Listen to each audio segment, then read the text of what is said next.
Selamat mendengarkan. Warungku habis terbakar bersama barang-barang di dalamnya. Imron jatuh terduduk di tanah. Sebagian orang-orang sudah membantu memadamkan api dengan membawa air di dalam ember. Seketika api padam, tersisa puing-puing bangunan bata yang hancur. Sebagian warung itu memakai kayu dan triplek, sudah habis terbakar. Imron terus meratapi nasib dan warungnya. Kini tidak ada lagi mata pencarian untuk kebutuhan hidupnya sehari-hari. Lupita hanya menatap iba pamannya dan memujuk untuk pulang. Esoknya Imron tidak keluar kamar, ia terkunci seharian di dalam kamar. Pukul 9, Lupita sudah selesai masak. Ia mengetuk pintu kamar pamannya. "Paman, aku sudah selesai memasak, ayo kita sarapan dulu." Lupita terus mengetuk pintu kamar Imron. "Paman, buka pintunya." Lupita begitu panik dan ia berlari keluar rumah mengetuk jendela kamar Imron yang berada di depan. "Paman, buka pintunya," seru Lupita terlihat panik. Lupita berjalan ke arah kamar Lolita dan mengetuk pintu kamar yang tertutup. "Lolita, bangun! Lolita!" Seru Lupita terlihat cemas karena tidak juga dibukakan pintu. "Heh, berisik! Bisa diem gak sih? Jangan ketok pintu kamar gue! Gue masih ngantuk!" teriak Lolita dari dalam kamar. "Aku membangunkanmu karena sejak kemarin paman tidak bangun-bangun." "Udah, biarin aja, ntar kalau lapar juga bangun sendiri." "Kamu kenapa tidak mau peduli pada ayahmu sendiri, Loli? Cepat bantu aku untuk membangunkan ayahmu. Dari kemarin paman tidak mau keluar kamar. Aku takut terjadi apa-apa." teriak Lupita masih di depan pintu kamar. "Aduh, ganggu tidur gue aja." Lolita berdiri di ambang pintu sambil menggaruk-garuk kepala. "Cepat kau bantu aku, panggilkan ayahmu, Loli," seru Lupita geram. "Ini semua gara-gara lu, Lupita. Kenapa kau selalu saja nyalahin aku? Kalau saja lu mau kawin sama Juragan Karyo, ibu gak bakal pergi dari rumah ini. Warung ayah gue tidak mungkin dibakar habis oleh anak buah Juragan Karyo. Kenapa kau terus melempar semua masalah ini padaku? Itu salah kalian. Kenapa berani menjodohkan orang dan mengambil uang dari Juragan Karyo?" Seru Lupita tidak mau kalah. Karena mengajak bicara Lolita membuatnya kesal, akhirnya Lupita memanggil tetangga samping rumahnya untuk mendobrak kamar Imron. "Pak, tolong paman dari kemarin tidak keluar dari kamar," ujar Lupita berbicara pada dua orang pria tetangganya itu. Pak Agus tetangga sebelah ikut menggedor-gedorkan pintu, tapi tidak ada jawaban dari dalam kamar Imron. Setelah meminta izin pada Lupita, mereka berdua mendobrak pintu kamar Imron.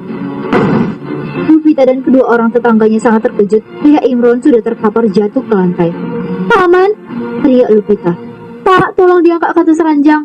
Lupita dan dua orang tetangganya mengangkat tubuh Imron ke atas ranjang. "Lebih baik bawa ke rumah sakit aja," kata Pak Mamat tetangga sekitar rumah Lupita. "Kalau dibawa ke rumah sakit, biayanya pasti mahal. Aku tidak punya uang," kata Lupita bersedih. Ia sudah tak berdaya.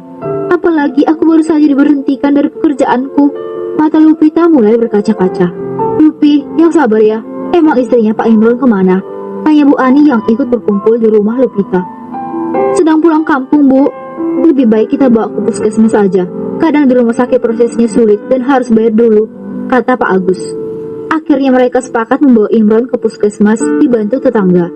Jam 10 Imron langsung ditangani. Lupita menunggu di luar ruangan bersama Lolita yang asik dengan ponselnya.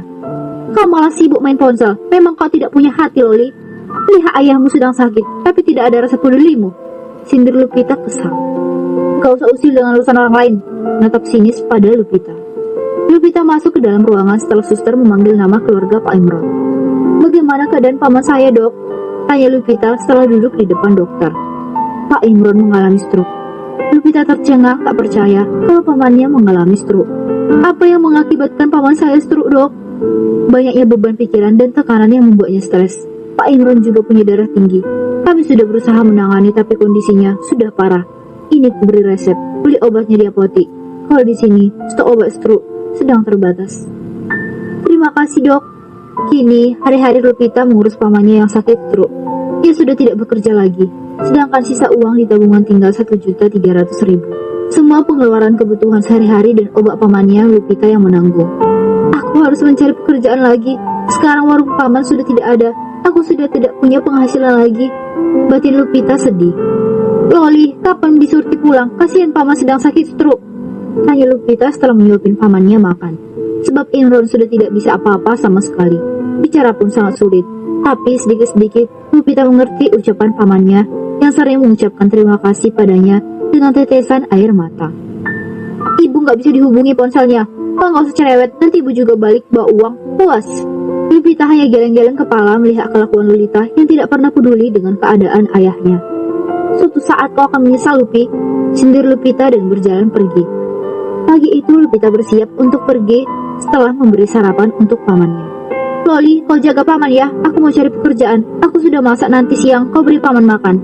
Iya cerewet, berusul Lolita duduk di sofa sambil bermain ponsel tanpa menoleh padanya.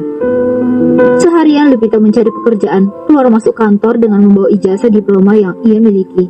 Tapi tidak ada satupun yang menerima dirinya dengan alasan sedang pengurangan karyawan. Aku tidak akan menyerah, besok aku cari kerja lagi. Sebenarnya aku kasihan pada paman sudah seminggu sakit stroke, tapi Bisurti tidak pernah pulang untuk mengurus suaminya. Gumam Lupita bicara sendiri sambil menunggu angkot lewat.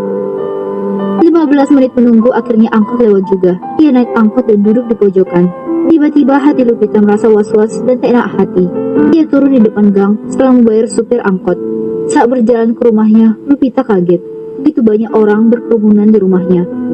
Ia melihat ada tanda bendera kuning di depan rumah. Lupita berlari dan menerobos masuk ke dalam rumah. Di ruangan tamu, ia melihat pamannya sudah terbujur kaku tak bernyawa. Para tetangga berdatangan dan membaca Yasin. Seketika, Lupita menangis pilu, terduduk lemas di samping jenazah pamannya. Paman. Amsterdam.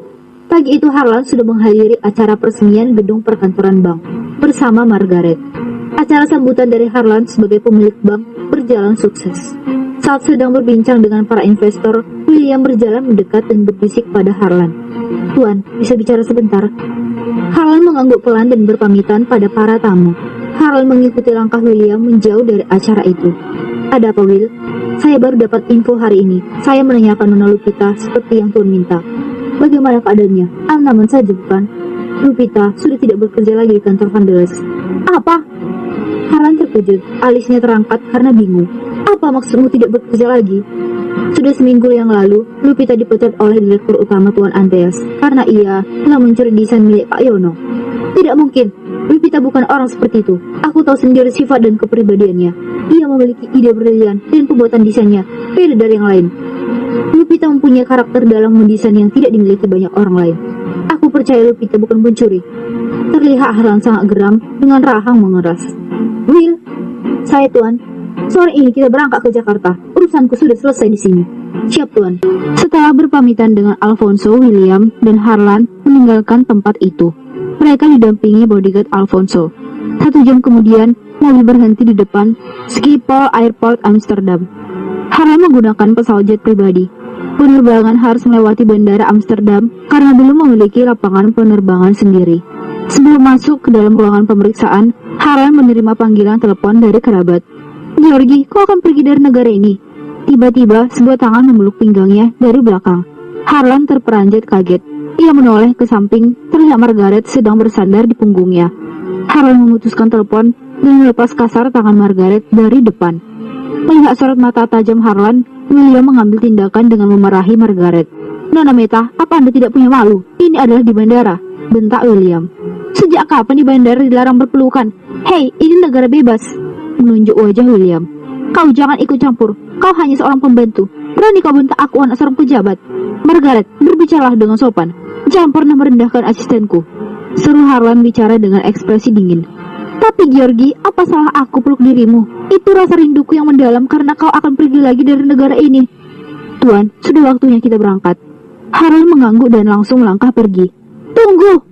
Margaret menghentikan langkah panjang Harlan. Harlan pun berhenti tanpa menoleh ke belakang.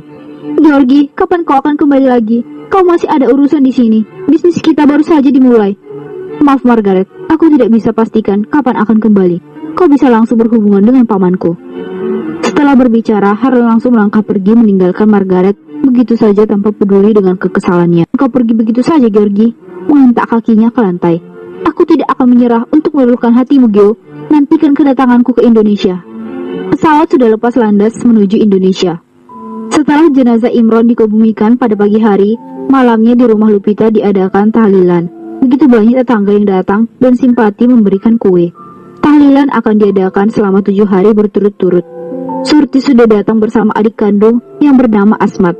Mereka datang setelah Imron sudah dikuburkan. Setelah tahlilan selesai, Lupita membereskan tikar dan piring kue. Di dapur ia mencuci semua perabotan. Selesai berbenah, saat ia ingin masuk ke dalam kamar, tiba-tiba suara Surti menghentikan langkahnya. Lupi, di mana uang penyelawet tadi pagi? Berikan pada Bibi. Aku berhak tahu kemana uang itu. Kau jangan korupsi uang itu. Kau tidak berhak pegang uang orang sudah mati. Astagfirullah, Bi. Untuk apa aku korupsi uang para penyelawet? Uang itu masih ada kok. Aku berniat mau kasih ke Bibi setelah tahlilan. Karena dari siang masih banyak tetangga yang datang nyelawat.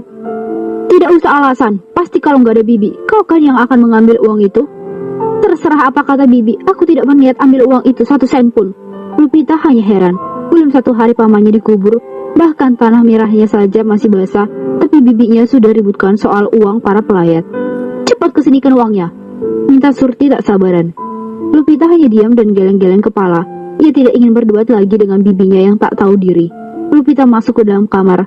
Ia mengambil uang itu dari laci lemarinya dan berjalan ke ruang tamu untuk memberikan uang pelayat langsung ke tangan Surti. Ini semua uangnya, Bi. Menyerahkan kantong kresek hitam di depan Surti, yang lagi duduk di atas karpet bersama adiknya yang terus menatap Lupita. Cuma segini, bukannya tadi nyelawet banyak.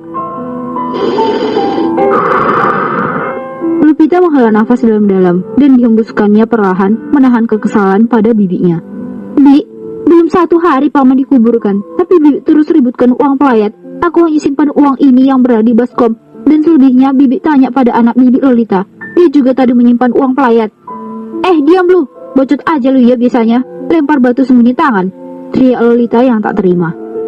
Jangan suka nyalahin anak gue, Lupi. Emang kenapa kalau Bibi minta uang pelayat? Ini juga buat kebutuhan sehari-hari. Apalagi kata Loli, kamu sudah gak bekerja lagi kan? Dipecat kan? Makanya kerja yang benar. Baru kerja 3 bulan udah dipecat. Lupita udah malas berdebat dengan bibinya yang gak pernah mau kalah. Lupi pergi meninggalkan ruangan tamu dan masuk ke dalam kamar. Bandara. Jam 2 pagi dini hari pesawat sudah landing dan mendarat dengan sempurna di Jakarta. Harlan dan William masuk ke dalam mobil menuju kediamannya. Pintu gerbang terbuka lebar. Mobil masuk ke dalam rumah berlantai 3 itu. Harlan, kau sudah pulang, nak? Sapa Mak Isa yang sudah berdiri di ambang pintu. Mak, maafkan Harlan terlalu lama meninggalkan Mak di sini. Mereka berdua saling berangkulan layaknya ibu dan anak yang lama terpisah jauh. Setelah melepas rindu, mereka berjalan masuk ke dalam ruangan. Bagaimana keadaan pamanmu? Apakah sudah sembuh? Sudah, Mak. Harlan duduk di sofa sambil melepas penat.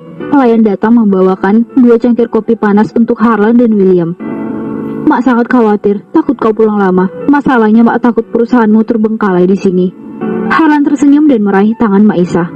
Aku sudah pikirkan semuanya, Mak. Tidak usah khawatir lagi. Sepertinya aku betah tinggal di sini. Rencananya aku akan selamanya tinggal di Jakarta menemani emak. Mata Mak Isa berbinar cerah. Benarkah, nak? Emak senang mendengarnya. Semoga jodohmu orang Indonesia.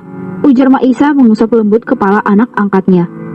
Ya sudah, Mak, ini sudah jam 4 subuh. Aku mau istirahat dulu. Besok pagi aku harus kembali ke kantor. Ya sudah, istirahatlah. Will, kau baik-baik saja bukan? Tanya Mak Isa ramah. Iya, Mak, berkat doa Mak. Ya sudah, naiklah ke atas. Istirahatlah. William mengangguk pelan dan naik ke atas menyusur Harlan. Pagi hari jam sudah menunjukkan pukul 7. Suara alarm berbunyi keras. Harlan terbangun dan memaksakan membuka matanya yang masih terasa lengket. Masuk. Pagi Tuan, hari ini akan ada pertemuan dengan pejabat tinggi dan direktur utama jam 9 pagi. Harlan duduk bersandar pada divan sambil memijit keningnya yang sedikit pusing. Sebentar, Will, nyawaku baru saja terkumpul. Setelah 10 menit, Harlan beranjak dari ranjang dan masuk ke dalam kamar mandi. William memberikan setelan tuxedo pada Harlan. Setelah berpakaian, mereka berdua turun ke bawah menuju meja makan. Mak Isa sudah menunggu di ruangan makan.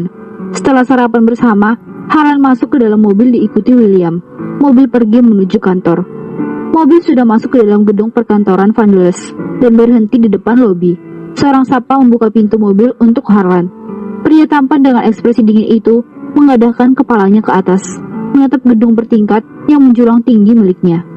Sebelum langkah masuk ke dalam, Harlan berseru, Will, saya Tuan. Siapa saja orang yang sudah memfitnah dan mengusir Lupita dari perkantoran ini, kau pikirkan hukuman apa yang tepat untuk mereka. Tanpa menunggu jawaban dari William, Harlan melangkahkan kaki panjangnya, berjalan masuk ke dalam gedung perkantoran.